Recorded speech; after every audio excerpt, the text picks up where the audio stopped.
What's up, everybody? I'm DJ Sixsmith. You're watching the Sit Down. Stay at Home Son, brand new comedy special from this guy on Showtime, Jesus Trejo. What's up, man? What's up, man? Thank you so much for having me. This is exciting. You got it. So this is a really big day for you. The special is out. The world can see it. You must be really hyped right now. What was it like putting this thing together? I'm super happy, man. A lot of blood, sweat, and tears, as they say. I put together this hour that I'm happy that it's out. I hope it resonates with people. I toured with it a bunch last year, and yeah, I'm excited that it's finally out, man. It's like, woo. How long did it take you to write the special and put everything together? Well, it took a while. It's like the better part of the year, tweaking and moving stuff. You move stuff down to the day of the taping, and I felt comfortable enough going into it. And there were some adjustments even from the first and second show because we did 2 tapings that night. But yeah, I taped it November 2nd of last year, and I'm really excited. I toured with it from coast to coast and everywhere in between, and made sure it works on both coasts. And yeah, I'm happy it's out. That's one of those things I'm glad that you talk about because not enough people realize you tape it twice because like if you really nail a joke one way and then you don't do it the next time, like it's nice to just have a little bit of both in case you don't get what you want with it, right? Totally. And it's like the confidence going into the second taping is great. It's like I did the first one and I felt good about it, but then going into that second one, it's like, oh, I got one in the can already. Now let's have some fun. It's like it's a mental thing, and yeah, between the two, they kind of cut between the two, and then we arrive at this hour special that people are going to see tonight. What do you remember about taping from that night? Anything still stick out all these months later? Very nervous. I was very nervous. I had a lot of friends and family there being very supportive, but yeah, I'm always nervous, but I was just so happy that there was 2 tapings. I remember being so relieved because the first one was good, but it was really like it was like I don't know, like I went into autopilot. It's like here we go, muscle memory of doing the hour, throughout the year. But the second one I loosened up quite a bit, so I do remember that. I was like, oh man, thank God, I'm doing 2 shows. How about for you personally? Like, what's it been like just having your own comedic style and even just developing things over the years? Because some comics, it takes like 5 to 10 years to really feel comfortable and get to a place where you're just flowing with things. How did things work out for you? I think I've never really felt 100% comfortable, and I say that because I'm always trying to find the best way of doing something. And look, over the years you evolve. What you start off, you start off comedy a certain way, and then now I'm a different way, and in the future I'll be different again. So it's like, I never really feel like 100% like, oh, this is, I'm comfortable. I'm always trying to change and trying to find the better way of it. And, the special is basically a snapshot in time of, what the material was and who I was at the time. And, ideally I like to grow, and the next special, God willing, everything would be like, oh wow, look at him grow from this special to that special. I think the cool thing also is like you can have all these different jokes from over the years. So it's like your only child joke or something you've done a bunch, but this audience may not have heard it before, or your fans have obviously heard it. But I think it's cool how comics can kind of put a little bit of both together. So what's it like finessing the old jokes with some of the newer stuff for a special? Great question.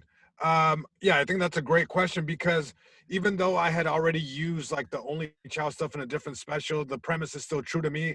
And the part of Only Child that I included in this special had not been seen previously in others. It's like maybe there's a one-liner that sounds familiar, but used as a setup. But those truths are still true. It's like I'm an only child; those things will never change. So you revisit it with a different lens and talk about being an only child. But my goal with this special was to kind of break it down in 3 acts.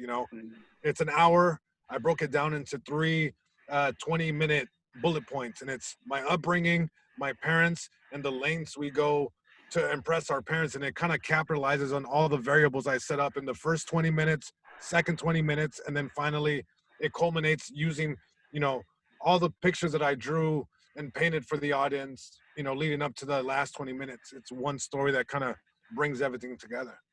What do your parents think of your comedy? They're still not quite on board. They were at the tape, and I even told my parents today, it's like, hey, it's like, you guys want to have a watch party, order some pizza or something? And my dad's like, is it the same hour we saw you tape? I'm like, yeah. He's like, well, we saw it already. I'm like, yeah, but it's gonna be on TV. But he's like, but it's the same one. I'm like, all right, I'll just stop there.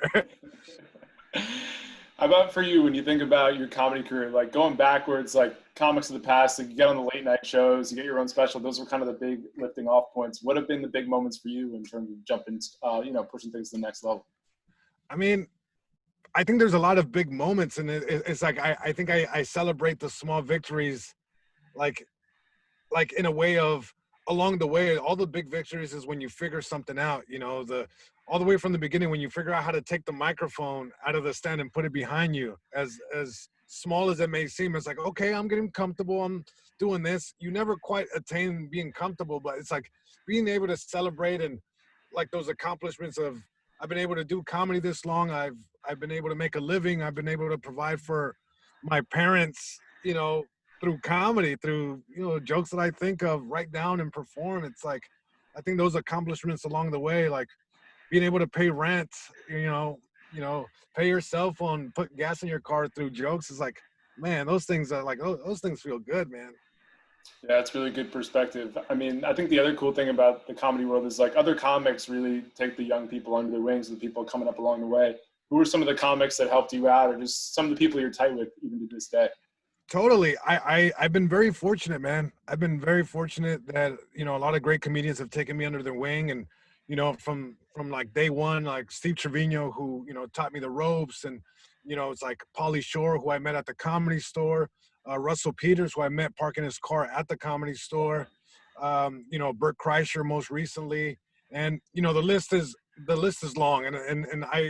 It's kind of tough going into it because I don't want to leave anyone out, but know that it takes a village to raise a comedian. And I've been very fortunate to have a lot of great comedians take me under their wing and show me the ropes. And you know they inspire me to hopefully be in the position that they are and pay it forward like they've helped me. The Comedy Store seems to be such a big spot for people, whether they're answering phones, working security, parking cars, and then eventually become a comic. Like, just describe what the impact was in terms of the Comedy Store on your career. I think the Comedy Store gives you a master class in comedy, and it's you go in through the ranks of from open mic to like the incubating stages of you know working the door, where there's parking cars, like you said. It's like some job in the building, and then finally getting past. But in every step along the way, it's like you're at a place. It's like they're paying you to learn, basically. Think about it that way. I was paid to park cars, but in a sense, it's like I was paid to watch top grade comedy from around the world. The best comedians in the world are in that building night after night working on their craft. You build rapport with these comedians. You see them work on their craft, and it's like, you develop, you perform in front of the same audiences that they do sometimes. And, it's a place that historically speaking has turned out some of the, best comedians this world has seen. And just to be a little speck, a little fly on the wall in such a great institution is, awesome. Well, Jesus, I'm really looking forward to people checking out the special. Congratulations. This is awesome, man. And we'll talk to you down the road, all right? Hey, thank you so much for your time. I really appreciate it.